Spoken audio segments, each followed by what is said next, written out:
Hello students, आज हम पढ़ेंगे क्लास 12th की poem keeping quiet. Keeping quiet.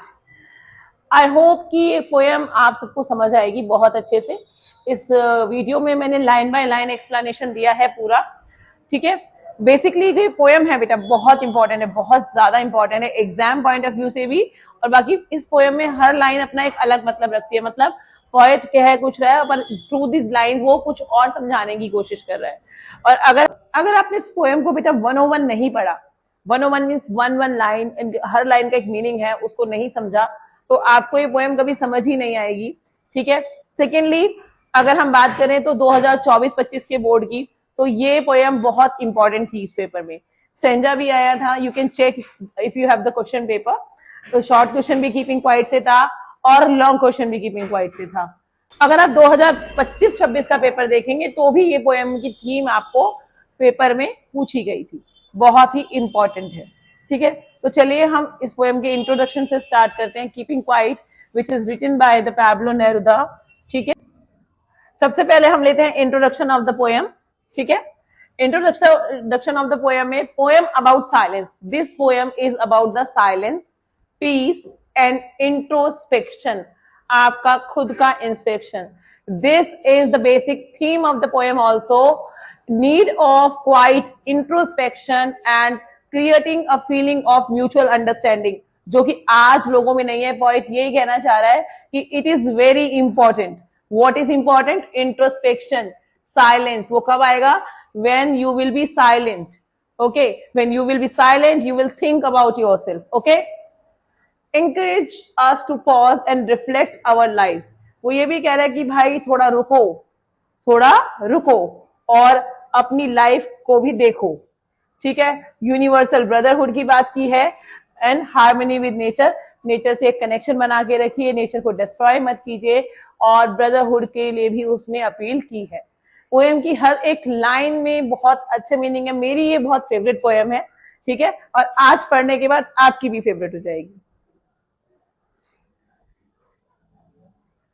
चलिए, मैंने कहा था थीम में भी आपको ये वर्ड देखने को मिलेगा।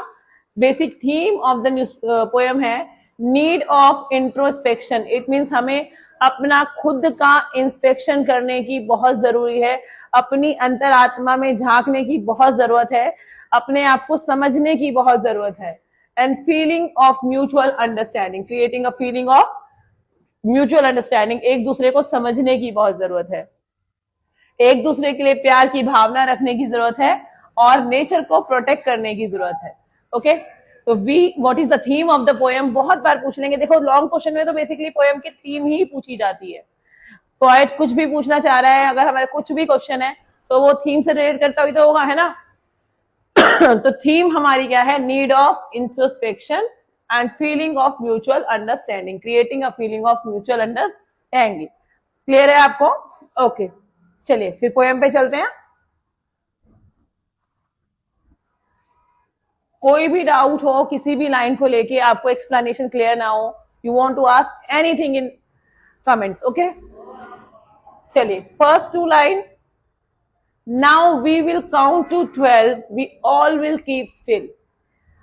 Now we will count to 12 and we all keep still means poets want to say, क्या कहना चाह रहा है? वो सबसे एक अपील कर रहा है। ठीक है। अपीलिंग मोड में है कि भाई मैं 12 तक गिनूंगा और आप सब शांत रहेंगे।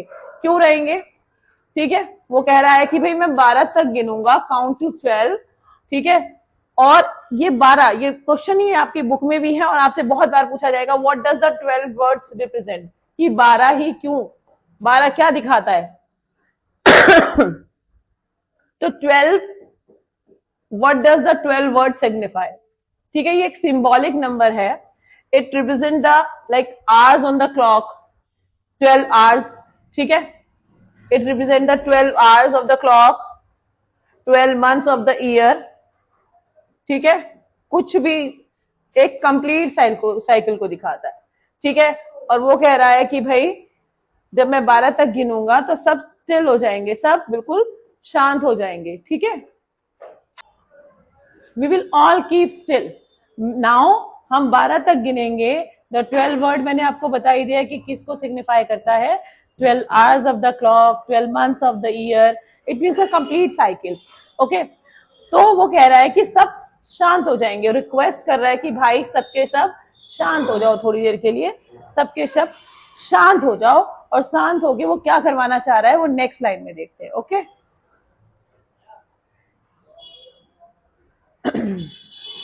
अब शांत होके क्या होगा?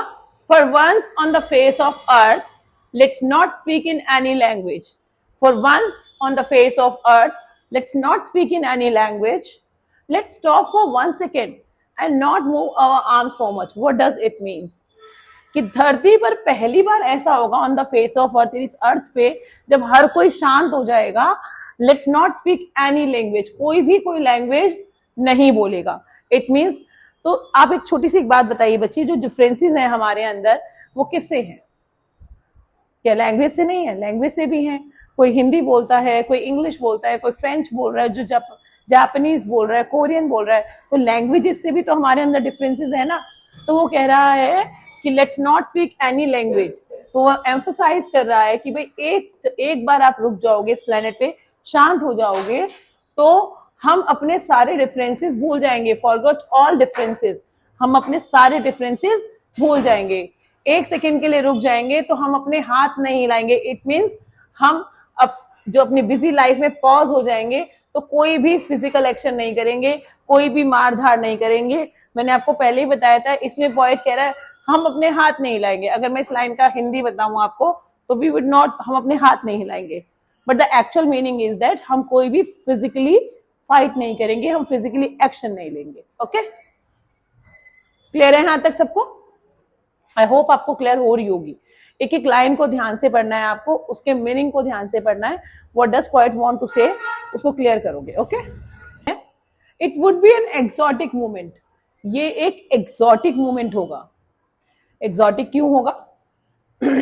जब चारों तरफ साइलेंस ही साइलेंस है तो वो अनयूजुअल तो हो गई, ब्यूटीफुल मूवमेंट तो हो गई। एक्सोटिक मतलब बहुत अच्छा, ठीक है, समथिंग ग्रेट है ना, समथिंग एक्स्ट्रा ब्यूटीफुल है ना। तो वो बहुत अजीब सा क्षण होगा, वो एक अनयूजुअल सा इवेंट होगा, वो ब्यूटीफुल सा इवेंट होगा, ठीक है। विदाउट रश, विदाउट इंजन, कोई नॉइस ऑफ मशीन नहीं होगा, कोई नॉइस ऑफ व्हीकल नहीं होगा, सब कुछ रुका हुआ है उन 12 सेकेंड्स के लिए, उन 12, जब तक वो 12 काउंट कर रहा है। तो there is no rush, no sound, no noise pollution. मैंने अभी आपको थीम में भी बताया था ना कि यहाँ नेचर की बात भी गई है, ठीक है। तो no noise pollution. Everyone, we all be together in a sudden strangeness. हम सब एक दूसरे से कनेक्टेड फील करेंगे उस टाइम पे, जब हमारे अंदर कोई डिफरेंसेस नहीं होंगे, कोई शोर नहीं होगा, हम शांत हैं, हम अपना इंट्रोस्पेक्ट कर रहे हैं। और जब हम अपना इंट्रोस्पेक्ट कर रहे हैं तो उस टाइम पे हम अपनी गलतियां भी सोच रहे हैं, सामने वाले की अच्छाइयां भी सोच रहे हैं। तो उस टाइम पे क्या होगा? वी विल फील कनेक्टेड, हम कनेक्टेड फील करेंगे टुगेदर इन सडन स्ट्रेंजनेस के साथ। कि हम इतने बिजी वर्ल्ड में, ये बहुत रेयर है। सडन स्ट्रेंजनेस मतलब वो रेयर सिचुएशन कि इतने बिजी वर्ल्ड में हम एक साथ हैं। तो आपको थोड़ा स्ट्रेंज तो लगेगा ना कि अभी तो मैं इसके बारे में इतना बुरा सोच रहा था, now I am feeling very friendship वाला फीलिंग है ना। तो एक सडन स्ट्रेंजनेस के साथ हम सब एक साथ होंगे। क्लियर है? चले अगली लाइन पे। Okay, fisherman in the cold sea would not harm whales. Fisherman in the cold sea would not harm whales. यहां पर भी बात केवल फिशरमैन की नहीं है और बात केवल वेल्स की नहीं है। It means that nobody will kill any creature, ठीक है। People who are killing the creature for their benefit, भाई अपने बेनिफिट के लिए फिशरमैन क्या करते हैं? भाई खाने के लिए तो कोई 1 या 2 मछली पकड़ लेगा, 4 पकड़ लेगा, बट बहुत बड़ी संख्या में मछलियों को पकड़ा जा रहा है, बेचा जा रहा है ना। तो अपने बेनिफिट के लिए बेचा जा रहा है ना। तो यहाँ यही दिखाया कि हर वो व्यक्ति, ये रिप्रेजेंट करता है fisherman word to greedy person, ठीक है। वो ग्रीडी पर्सन जो अपने बेनिफिट के लिए क्रिएचर्स को मारे जा रहे हैं, उनको हार्म कर रहे हैं, ठीक है, वो भी पॉज लगाएंगे। क्योंकि क्रिएचर्स खत्म हो जाएंगे तो नेचर खत्म हो जाएगा, है ना। ये बात भी तो है ना। We are living in ecosystem, हम एक दूसरे से इंटरकनेक्टेड है। तो अगर हमारे प्राणियों को मार दिया जाएगा, हमारे जानवरों को मार दिया जाएगा, ठीक है, तो नेचर भी डिस्टर्ब हो जाएगा। लाइन पे चलते हैं। And the man gathering salt would look at his hurt hand. And the man gathering salt, आपको पता है जो नमक उठाते हैं लोग ना, उनके हाथ कट जाते हैं पूरे, ठीक है, हाथ कट जाते हैं और वो अपना काम करते रहते हैं. So in this line, the poet want to say, या shows that people who are very busy in their work and not taking interest in their health, ठीक है, अपनी हेल्थ के बारे में नहीं सोच रहे हैं, they are busy, ठीक है. So that वो यही कह रहा है कि even the people who are busy in their work and never think about their health, कि वो इतना ज्यादा बिजी हैं कि वो अपनी हेल्थ के बारे में नहीं सोचते हैं, वो भी थोड़े टाइम के लिए स्टॉप हो जाएंगे, वो भी अपने आप को देखेंगे, अपने पेन को रिफ्लेक्ट करेंगे और सेल्फ अवेयरनेस की तरफ ध्यान देंगे, जो कि बहुत इंपॉर्टेंट होती है. ठीक है, ये क्लियर है ये लाइन भी. चलिए नेक्स्ट करते हैं, आगे क्या कह रहा है पॉइंट देखते हैं. Those who prepare green Wars, जो ग्रीन वॉर्स की तैयारी कर रहे हैं, चाहे वो वॉर विद गैस हो, वॉर विद फायर हो, इट मीन्स जो भी डिस्ट्रक्टिव ह्यूमन एक्टिविटीज कर रहे हैं, ठीक है, चाहे वो इन्वायरमेंटल डिस्ट्रक्शन हो, चाहे वो स्पेशली वॉर्स हो, ठीक है, चाहे वो हमारा basically green Wars it means deforestation कर रहे हैं, जो एनवायरमेंटल को कैसे भी नुकसान पहुंचा रहे हैं, चाहे वो पेड़ काट के, चाहे वो युद्ध करके, क्या वो एनवायरमेंटल को कैसे भी डिस्टर्ब कर रहे हो, ठीक है. विक्ट्री विद नो सर्वाइवर्स, उनके लिए जब ये 12 सेकंड के लिए सब रुक जाएगा, ठीक है, तो कोई भी ट्रू विनर नहीं होगा, है ना, कोई भी डेथ नहीं होगी, कोई भी डैमेज नहीं होगा. Would put on clean clothes, वो भी साफ कपड़े पहनेंगे, साफ मतलब धुले हुए से नहीं, हाँ क्लीन क्लोथ्स का मतलब, ठीक है, मतलब उस पर क्या होगा, ब्लड नहीं होगा, है ना. आप एक दूसरे को मारेंगे तो ब्लड आता है, भाई ब्लड तो आएगा ही, कपड़ों पे छींटे तो पड़ेंगी, तो वो नहीं होगा. Walk about with their brother in the shade doing nothing, और फिर यहाँ पर फीलिंग ऑफ ब्रदरहुड भी आएगा. जब युद्ध नहीं है तो कोई एनिमी नहीं है, तो क्या है फिर हम आपस में भाई भाई, है ना. तो फीलिंग ऑफ ब्रदरहुड, पीसफुल हो जाएगा सब कुछ, ब्रदरली वो एक साथ चलेंगे, ठीक है, हार्मनी के साथ, ठीक है, और एक दूसरे को हार्म ना करते हुए, ठीक है. न्यू क्लोथ्स मीन्स मतलब न्यू अप्रोचेस, ठीक है, न्यू अप्रोचेस, नई अप्रोचेस के साथ जाएंगे अपनी लाइफ में, ब्रदरहुड को प्रमोट करेंगे, ह्यूमैनिटी को प्रमोट करेंगे, पीस को प्रमोट करेंगे. क्लियर है.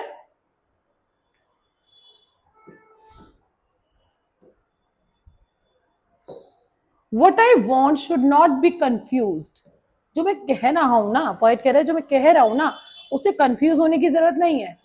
जितनी भी टोटल इनएक्टिविटी है, चाहे वो मैन गेदरिंग सॉल्ट्स के को उसने रिप्रेजेंट किया है, चाहे फिशरमैन को किया है, चाहे उसने नॉइस पोल्यूशन की बात करी है, उसने ग्रीन वॉर्स की बात की है, तो इन टोटल इनएक्टिविटीज से कंफ्यूज होने की जरूरत नहीं है. वो कह रहा है कि भाई मैं ये नहीं कह रहा सब अपना काम रोक दो, मैं ये नहीं कह रहा कि सब अपना काम रोक दो, ठीक है, मैं ये कह रहा हूं कुछ क्षण के लिए रोक दो, कुछ क्षण के लिए अपने बारे में सोचो, कुछ क्षण के लिए इस नेचर के बारे में सोचो, कुछ क्षण के लिए आप अपने देश के बारे में सोचो, है ना.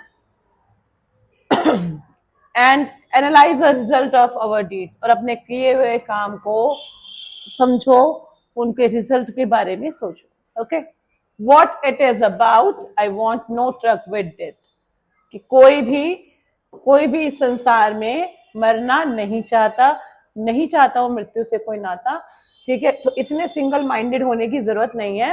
We were not so single minded कि भाई हमारी लाइफ चलती रहे, keeping our life moving. Once could do nothing, perhaps a huge silence might interrupt this sadness. मतलब पॉइंट कहना चाहता है कि अब टाइम आ गया रुकने का, देखने का कि आपने क्या अचीव किया है, क्या एंजॉय किया है, ठीक है, और आप सिंगल माइंडेड ना बने, ठीक है, केवल अपने बारे में मत सोचे, ठीक है. तो फिर क्या होगा, जो सैडनेस हमारे संसार में आपकी लाइफ में फैली है वो इंटरप्ट हो जाएगी, वो खत्म हो जाएगी, ठीक है.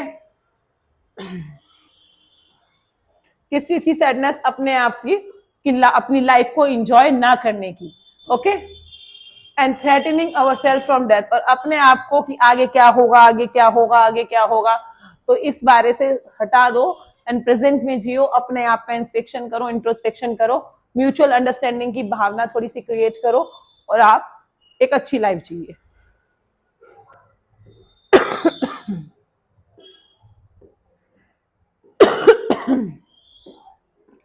परहैप्स, चलिए नेक्स्ट लाइन पे आते हैं। Perhaps the earth can teach us as when everything seems dead, later proves to be alive. Poet suggest करता है ह्यूमन बीइंग को कि हमें एक लेसन सीखना चाहिए अर्थ से एक लेसन सीखना चाहिए कि देखो आपने देखा ड्यूरिंग द विंटर सब कुछ फ्रीज हो जाता है, जब विंटर्स आती है सब कुछ जम जाता है ना, ठीक है, सब छोटे छोटे जानवर अपने बिलों में चले जाते हैं, ठीक है, लाइफलेस सा लगता है सब कुछ, है ना। फिर उसके बाद क्या होता है, सीजन चेंज होता है, स्प्रिंग आती है, फिर से सब प्रेजेंट हो जाते हैं, फिर से पेड़ों पे पत्ते आ जाते हैं, फिर से बर्ड्स रिवर्स सब दिखने लगता है ना। तो वो यही कह रहा है कि भाई जब सब कुछ डेड लगता है तो ऐसा नहीं है, बाद में वो अलाइव भी लगता है, ठीक है। तो डरने